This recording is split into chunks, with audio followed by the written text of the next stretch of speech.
Listeners, welcome back to the Holo Help podcast. I got my man AC in the studio. What's going on, brother? It's a good morning. I'm excited to be here. Episode 49, is it, Trevor? Episode 49. We are one away from the big 5-0. And that's not our age. That's what episode we will get to. I All hope right, one so day I we're become 50. man, I pray you do too. I Me hope too. we're close friends at 50. It'd be fun. You want to do some deadlifts at 50? Very unlikely. But if we do, Very yes. unlikely that we're close friends at 50. I'm We're diving in. kidding. This is a joke. Anyways, this whole episode's now a bit. We're going to dive in because we had this really good question there's a follow-up on the sleep note from last week. And we're going to unpack this question, and then we're going to dive into the 3 and 30 that Alex wrote. This question, Alex, here we go. How do you balance sleeping well and having a personal life, having a life that isn't just so focused on, I have to get my 8 hours, 8 to 9 or 7 to 9 hours of sleep? Trevor, this is going to be.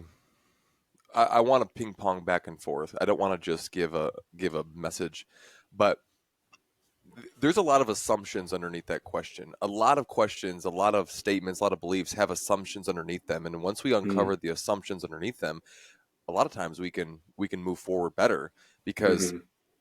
a problem well defined is a problem half solved. Once we are on the same page and working on the same definition, knowing all the assumptions, then we can move forward. So one of the assumptions underneath this is, how can I balance sleeping well and having a personal life? Is your personal life has to invade on sleeping well. Well, my Mm-hmm. question is why? Like, why can't we, quote unquote, engage in our personal life activities earlier hours of the day or different hours of the day? Because the assumption is all of the fun happens at night, which, yeah, there are a lot of fun things. For example, just recently, my wife and I went to a comedy show. Hashtag shout out Nate Bargatze. He's awesome. I know many people are fans of him. But I mean, That's a we didn't long get hashtag. that was a long hashtag. We didn't get home and asleep until 11 o'clock. And that is late for Yeah, this old listeners, timer. if you're like, oh, that's what time I go to bed. Alex is like 2.5 hours into like REM sleep at that For point. context, last night I was lights out at 8:20. So 11 o'clock is very late, but it's attention to manage because we're never going to engage in those. But I realize that the other 6 out of 7 days of the week is I am in bed between 8:30 and 9 o'clock, phone up, getting actually 7 to 9 hours of sleep. So the Mm-hmm. assumption of how do I balance that is, okay, look at the rest of your schedule. And I'm personally not going to do any more than two. Most of the time, it's only one per week where I'm doing something past 9 o'clock. And most of the time, that one per week is my small group because we meet from 7 to 9. Then we drive home, take care of the babysitter, pay her, and then go to bed by 10 o'clock. And then I can sleep the rest of this week. So it's attention to manage. But yeah, it's the assumption of, why can't I do a brunch instead of a dinner?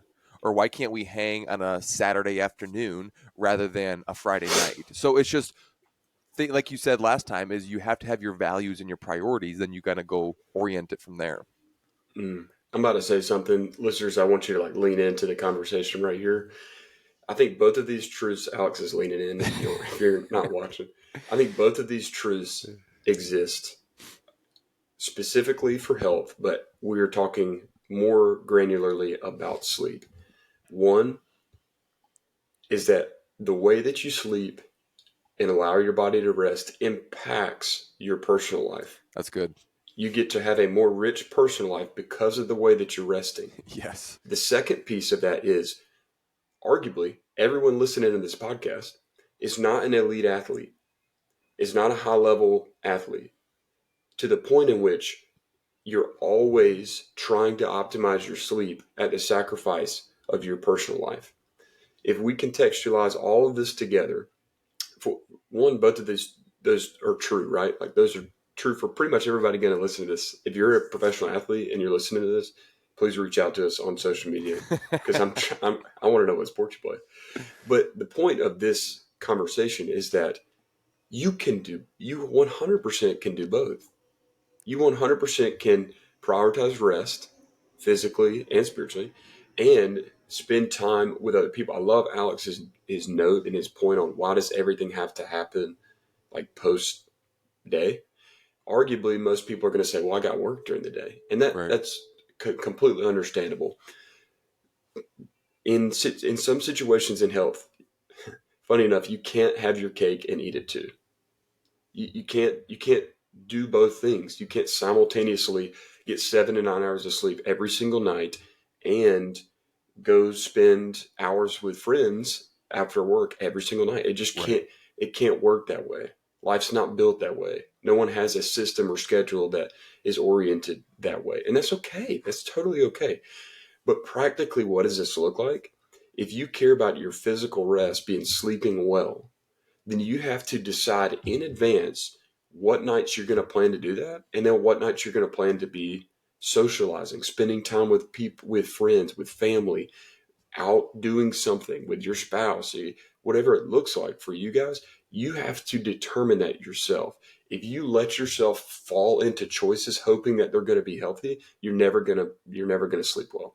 I'm Trevor, just going to be honest. here's the last thing. You said that really well. Here's the last thing I would add, and then we can kind of put a pin in this. Is another assumption that I would not say is a blanket statement for everybody, but for some, it might be the fact that my personal life is what I want to do, and sleeping well is what I should do. And there's an underlying subconscious tension of what I want to do and what I should do, what I want to do, what I should do. Yeah, I want to go out after work and have drinks with my friends and go stay up until midnight and all these things, but I know I should get 7 to 9 hours of sleep. So how do we manage that tension? Well, my question becomes, why do we have to manage that tension? Because for me, the things I want to do have now become the things I should do. I actually desire sleeping well, eating clean, and moving often. I now desire to cultivate community. I now desire to live a truly healthy life. I don't view it as something I should do. It's something I want to do. And that only happens when we become that type of person. Not when it's a decision or a behavior, but when we truly have the identity change of, no, I am a truly healthy person. So I'm going to now desire or want to go to sleep early. So those are my values. Those are the things I'm going to make sure are non-negotiables in my calendar. That I'm going to schedule things outside of that. So yeah, I'm going to hang out from 6 to 8 p.m. and go to dinner with friends afterwards. But I'm still going to be home and get my 7 to 9 hours of sleep. So it becomes an identity change of, I don't have to compete those. They're actually this one and the same. That my personal life or the things I want to do or the things I'm doing with other people can coexist because I don't feel that tension of I should and I want. So that might be a little bit deeper. I don't think that's for everybody, but I just know that at least some people I have coached and I've talked with is they feel like they want to do all these things and stay out and do it, but they also feel like they should do this. Is actually those things coexist, but it comes down to aligning our desires with God's design of our health. So that's all I'll say. The practical takeaway, listeners, here is you should look at your schedule and determine how are you going to sleep well, what nights is that going to be, and then what night or nights are you going to plan to cultivate community, be Yeah, with people that you care about. My encouragement, and we'll leave it with this, is don't get too bad nights of sleep in a row. that's right. And we'll actually get into that in just a minute, because we're about to dive into the 3 and 30 newsletter. If you don't know what the 3 and 30 newsletter is and you're listening to this podcast, I also want you to message me, because how did you find this podcast and not know what the 3 and 30 newsletter is? But Alex wrote this edition of the 3 and 30 newsletter on December 14th. This episode is airing after that has come out. He absolutely crushed this episode, or sorry, this edition, and he's crushing this episode too. Hey, Of it's the funny you said about the 3 and 30 because I had a friend literally this week. He's like, "Yeah, I love the 30 for 30." I was like, "No, I think that's on ESPN. We're the 3 and 30." He's like, "Oh yeah, yeah, yeah." I thought that was funny. If we're putting That's out the 30 for 30 hilarious. every week, man, we've made it. Dude, a little Espen action.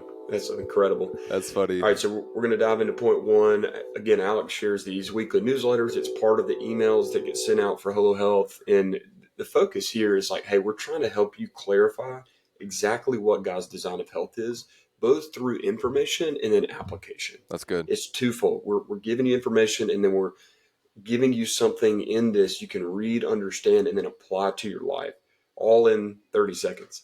You unpacking it and thinking more deeply about it, which some of these, like this edition here, it's going to require a little bit more than 30 seconds. But we value your time and your inbox, so that's why he does 30 seconds. So, Alex, point number one, I'm going to read it. Listeners, lean in. All three of these are absolutely golden. Here's point number one. Here's a fundamental truth we teach at Holo Health. Health is a means to an end, to love others better. Here's an example. What you do in the gym should best prepare you to love others outside the gym. For example, having the physical capacity to do for others what they cannot do for themselves, like helping a neighbor move furniture, which means exercise is a means to an end. The fitter you are, the more ways you can love and serve others. I wish this would be a long billboard, but I wish I could put this on a billboard. I Or just really every do. health billboard, every single like club or gymnasium out there like that has a little Yeah, old style bulletin board. We're just gonna yeah. put this message on it. Come on.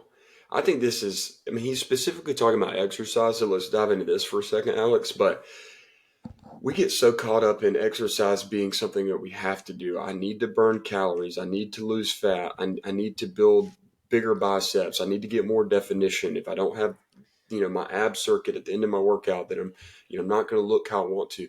It is so oriented around aesthetics, appearance, physical, that we miss the bigger picture of Me, me, me, me, exercise. me, me, me, me, me. Spot on. Spot on. We make it all about ourselves. And there's nothing wrong with wanting to exercise to look better. But again, just like other versions or aspects of culture's version of health, we miss the big picture. We miss the big invitation. And what God is trying to show us through moving often, habit number three, both exercise and then physical activity, is that it fills us up to be able to love other people better. I'm fitter and stronger so I can carry some furniture. I'm fitter and I'm stronger so I can go run with my son or daughter for cross country practice. I'm fitter or stronger so that I can carry my spouse down a mountain when she breaks her ankle at the top.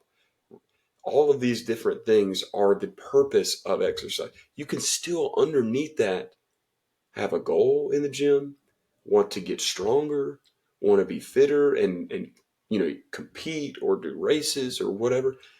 But if your motivation behind all of that is central to yourself, is self-oriented, we're missing the big picture. And you're never going to really enjoy exercise. It's always going to be a chore or a should do, or if I miss it, then you feel guilty or you feel, I don't know, just absolutely put in a blender because you missed your exercise today.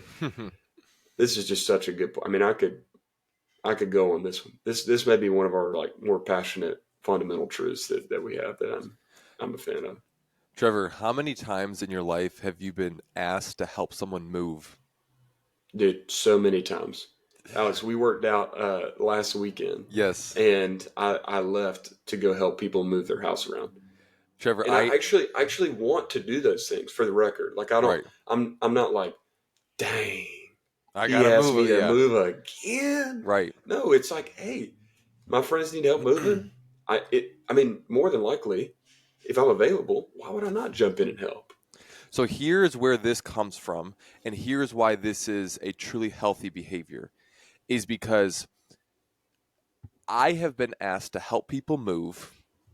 I can't even count how many times now. And Yeah, most of the you've time helped I'm me going to, move.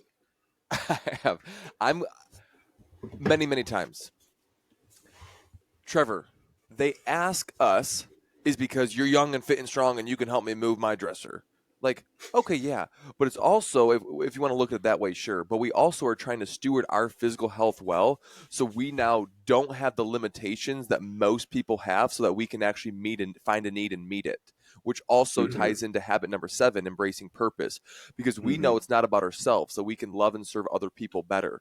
That we have now the ability, exercise as a means to an end, to find a need and meet it, to help someone where they can't help themselves, and we can now do that. Not to cast shame on them and saying, "Oh, you can't do this." It's just to say, "Hey, I'm so glad I can help," because that is why we get fitter. That's why we steward our health well, is because we can now do for others what they can no longer do for themselves. And this is not to say, hey, you need to go do this. No, this is just an expression of our love through increased levels of health on our end. So Yeah.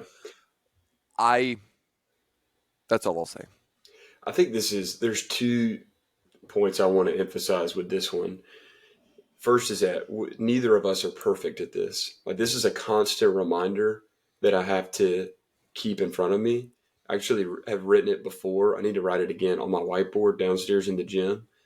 That this, like, just saying this is a means to an end. That's so And good. you can go in the gym and you can, like, absolutely be fired up and ready to crush it and, like, fully motivated to just have the session of your life, the time of your life in the gym. But then there's going to be days that you really don't want to be in there.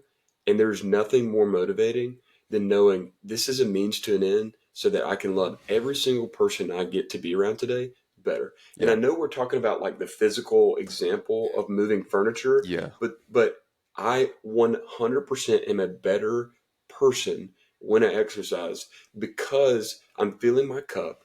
And then, like, hormonally, I'm Yeah. doing Mentally, something that emotionally, relationally.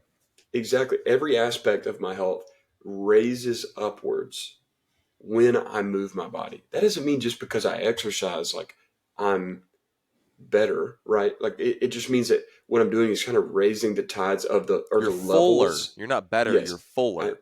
I'm raising these levels up to then slowly be drained throughout the day, Yeah. if that makes sense. Like, that's the whole purpose. I'm going to extend more of myself, give more of myself, because I do have the capacity to do that.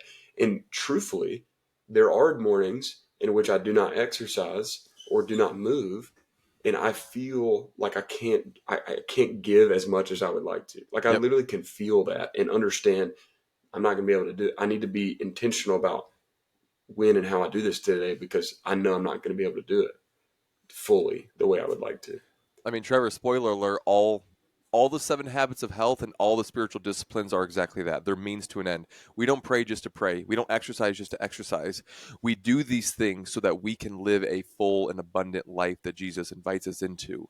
The reason I spend time with Jesus in scripture and prayer in the morning is to become more full, not for my sake, but so that I can pour that full cup out in love towards others, because that's what the gospel calls us to do. The reason I exercise is because I can find a need and meet it, help people move. I can help people do a project. I can play with my kids pain free with the strength enough to throw them up in the air. It's so that I can fill my cup and pour it out for others. The last practical example, then we can move on, Trevor, is, for example, this week I hit a lifetime PR in back squat. I have not PR'd in back And squat push jerk. and push jerk. It was a big testing week and it was a good week. Um, it, like you said earlier, it's okay to have personal PRs in the gym for your goal focused journey forward. That's completely okay. But you know what that allows me to do? It allows me to go in my kids' playroom, lay on my back, and have crew on my legs, and I'm able to swing them up and down because I have the strength and the core stability and just the flexibility to allow him to just fling like a monkey, like he does, like he loves to do as a 2-year-old boy. That is why, because if I didn't and I'm just out of shape and I don't have that strength, then I'm limiting myself on how to love crew the way he wants to love and just experience joy in that situation. So yes, it's fun to throw a lot of weight in my back and do this, but why am I doing this? It's so that I can actually put up a ladder and hang Christmas tree lights up for my wife and have the strength to be able to do that rather than paying someone else to do that. And I can be that person to serve my wife and my family well. That is just 2 out of multitude of examples, but it all comes down to motivation and perspective. Exactly. And as we're leaving this point and going into point number 2, here's what I would say is that no matter where you are, like, where you are with exercise and your pursuit of that or pursuit of a truly healthy life, know that this can literally change the approach in which you exercise, and that it's a process. Like, you don't just wake up and you're able to do all these things for people, but you can continue to work towards that specifically and still have goals, like Alex said. Last 30 seconds, here's what I'll say about this point is what I've realized in being in this field for a long, long, long time, coaching many different people in different seasons of life. There are 2 main seasons of life that this is most prominent. when you have young kids and when you have grandkids. Mm. Because you now realize that your health influences others. And your health now influences others that you love and that you want to be a good role model for and you want to not be limited with. I see this a lot with coaching people at the gym. They're like, man, I just got to keep up with my grandkids, or I need to start doing some resistance training so I can pick up my grandkids, or whether we have young kids that people have pursued their career. Again, there's no shame or guilt on this, but it's the reality that people pursue their career themselves, and also they have young kids and they find themselves at a suboptimal place of health. They're like, man, I got to keep up with my kids. That's great. That is amazing. And I tell people to maintain that motivation because you are no longer pursuing it just for you. Yes, it is for you, but it's a way that you can love others better. But those are the most two prominent situations I've seen people have a increased motivation to increase their physical health is when they have young kids or when they have grandkids. Exercise is a means to an end. Don't you forget it, listeners. Point number 2. There is a difference between the all in and the all or nothing mindset. The all or nothing mindset is exactly that, either or. If it's not all, then it's nothing.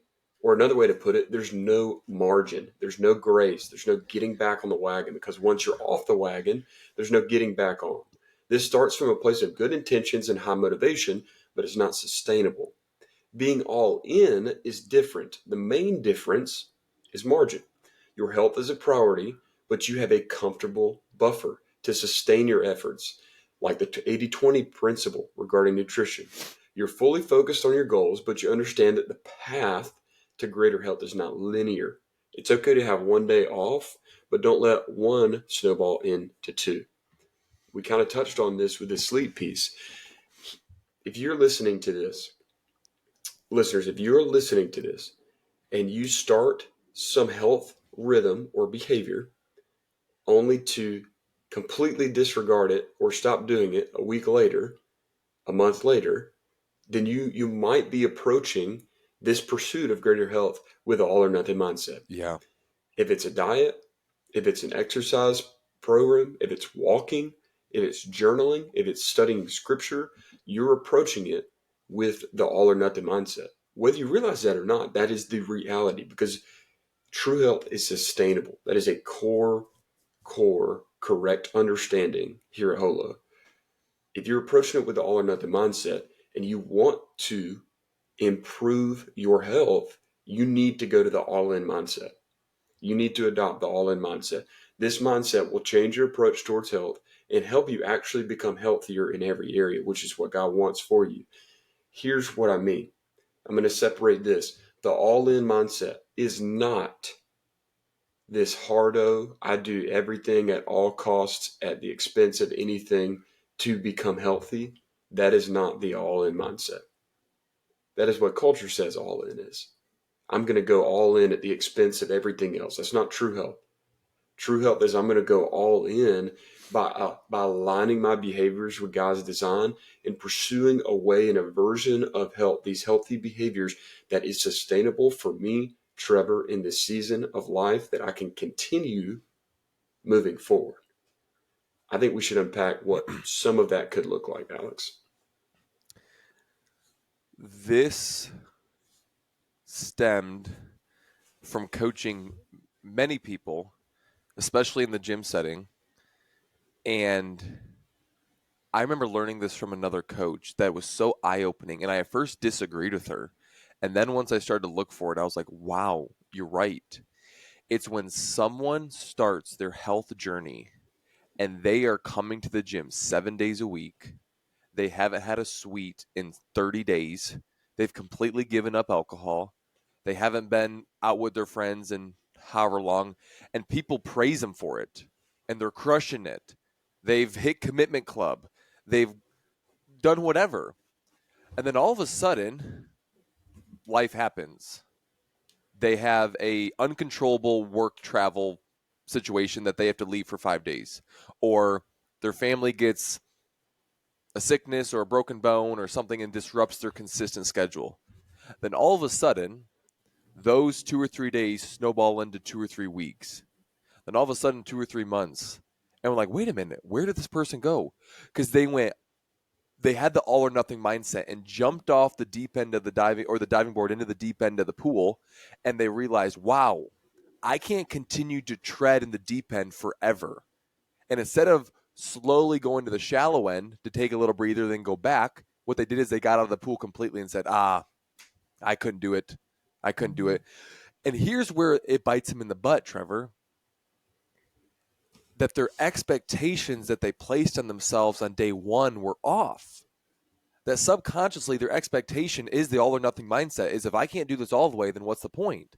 If I can't do this 7 days a week, 21 out of 21 meals, every night has 7+ hours of sleep, then I'm less than. I'm not good enough. I'm a failure. I can't sustain this, whatever that is. And people think, well, if I'm not going to do it all the way, then what's the point? Where I'm like, whoa, whoa, whoa.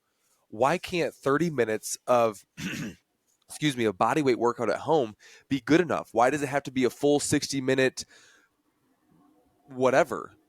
Where the truth underneath this is something is better than nothing.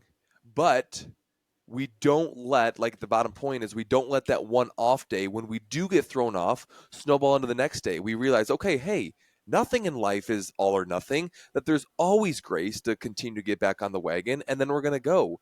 So this is one of the cultural lies that we believe. I think it stems a lot from social media when you follow these Mm-hmm. accounts that are like, no pain, no gain. You better be in the gym whether you feel like it or not. And it's just like, you better go, go, go, go, go at all costs. And I'm like, yeah, that's great. But what happens when you have a high level disruption in your life that causes a week hiatus? Are you going to just continue that? Or are you going to be like, okay, great. Tomorrow's a new day. I'm going to get back on the wagon. I'm going to do what I can and slowly take steps forward. So, sorry, I had to go on that rant. Dude, this is what we do this podcast for, so we can unpack it. So we can rant. It's yeah, so we can rant. No, it really is though. Social media does paint this picture that if you don't have the optimal schedule or the routine or the rhythm, and if you can't do that the way that it quote should be done, don't even try. And that's just not what God intended for healthy rhythms to be. This burden, this extra weight. It's supposed to again fill your cup. It's supposed to help you pursue what it looks like to love him, become more like Jesus, and to love others better. Man, Trevor, go all in. I think we go ahead. here's the last thing I'll say to this, that what I expounded on point number 2 was the difference of margin and no margin. But there's another keystone difference between these two mindsets as well. And that main difference is listening to your body. The all or nothing mindset does not listen to your body, mind, or soul on what it's trying to tell you. Being all in does.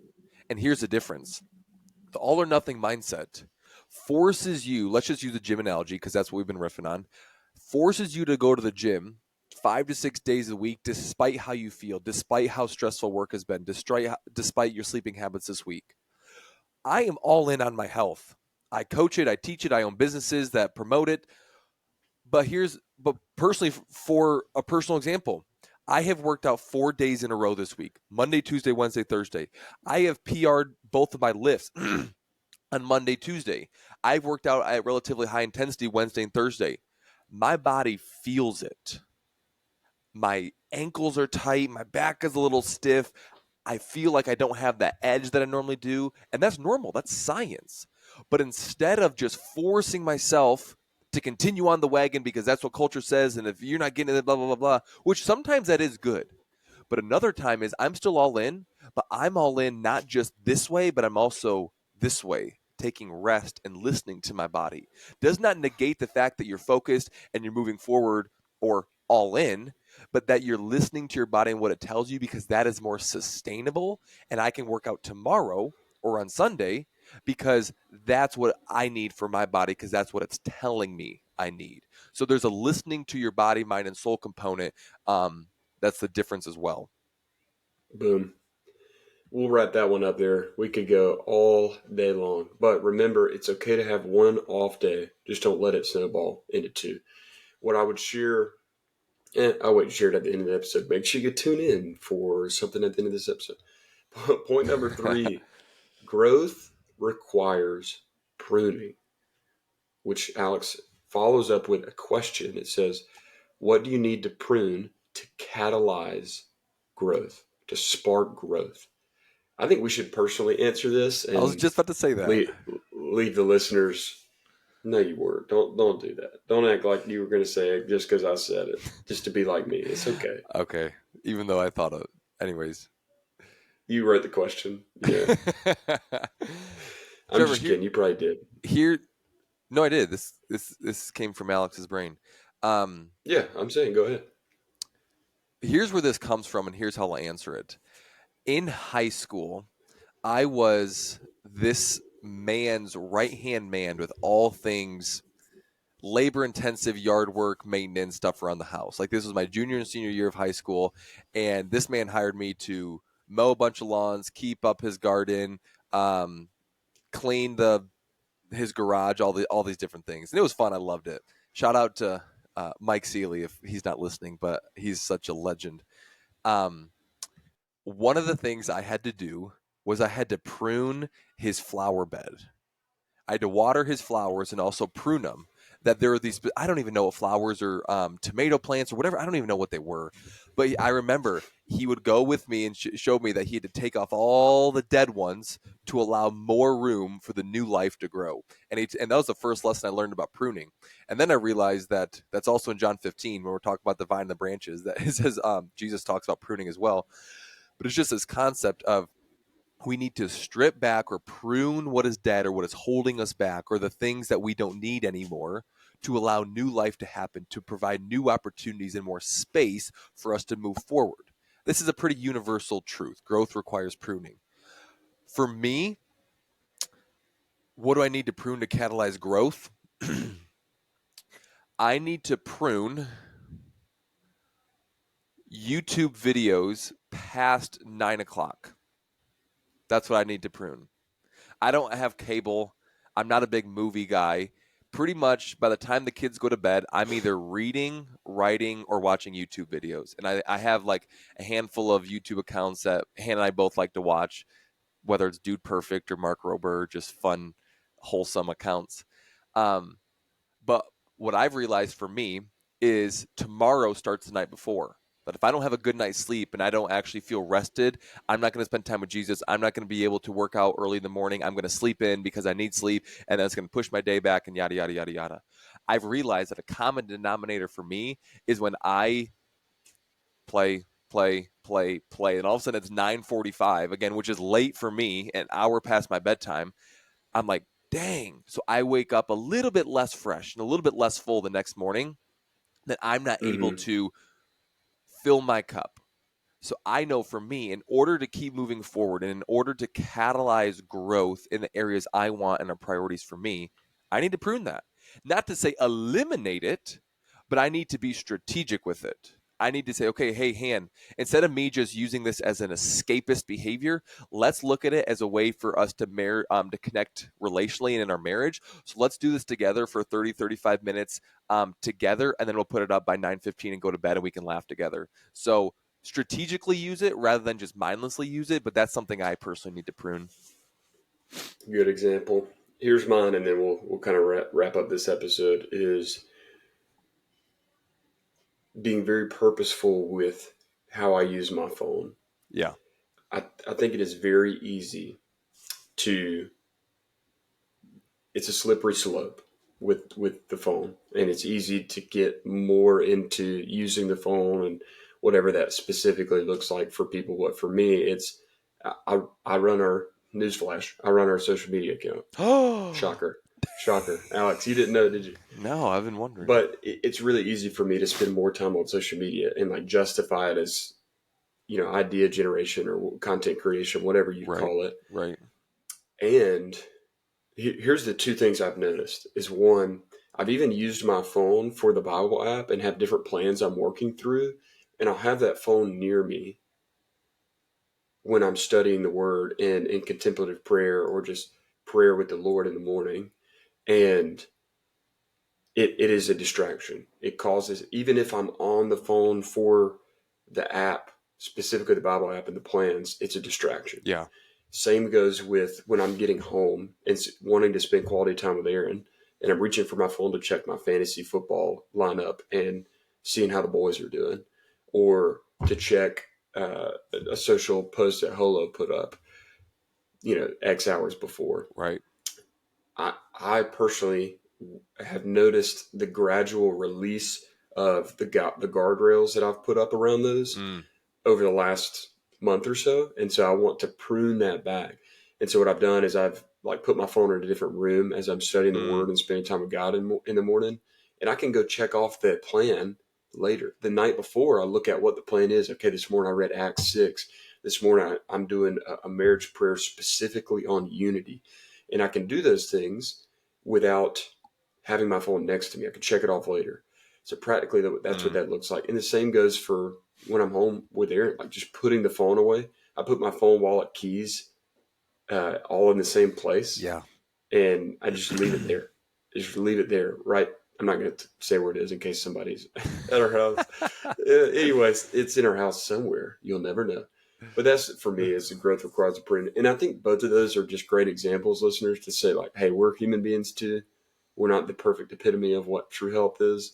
We're just heading in that direction, driving the bus, and want y'all to hop on. That's right. So if you want to hop on, go ahead and get on the bus because this stop, baby, that Do, lights out. It says, look, do. no, that's a train, homie, Hey, I heard that not a train about bus. 30 minutes ago. It's at Norcross Life. I'm sure the listeners are like, where is Trevor? What is that? There's a train that comes through Norcross, and we It's like, live is he like is a wind a, tunnel or is there quar- an earthquake a happening? quarter mile from the train. Anyways, listeners, we hope you love this episode. This is episode 49. Episode 50 is going to be great. We're actually going to be sharing what you can expect from Holo Health in 2024. That's right, baby. It's gonna be good. You're going to want to get that episode. Hey, we talked a lot about exercise, the Motivation, importance of yeah. growing, motivation. We talked about not having 2 days off. We talked about being all in. If any of that is applicable for you, or you want to learn more, you want to lean in more, you're ready to go all in, please reach out to us because we have what we call our true health coaching. That is one-on-one personalized coaching to help you understand all of this, to unpack it, and to move forward through aligning your behaviors with God's design of health. Yep. The main focus is so that you can like what you see in the mirror and love the inner peace you That's feel. it. If you want to check that out, you can go to our website, holohealth, HOLOHLTH.com, and you can click on the coaching tab to learn more about exactly what that looks like and schedule a call with one of our coaches. But listeners, we hope you have a phenomenal Christmas, happy holidays, be with family, and be all in on your health because true health is a means to an end, That's to right. love others better. That's right. Alex, what do we say? You're a legend, y'all. Love ya.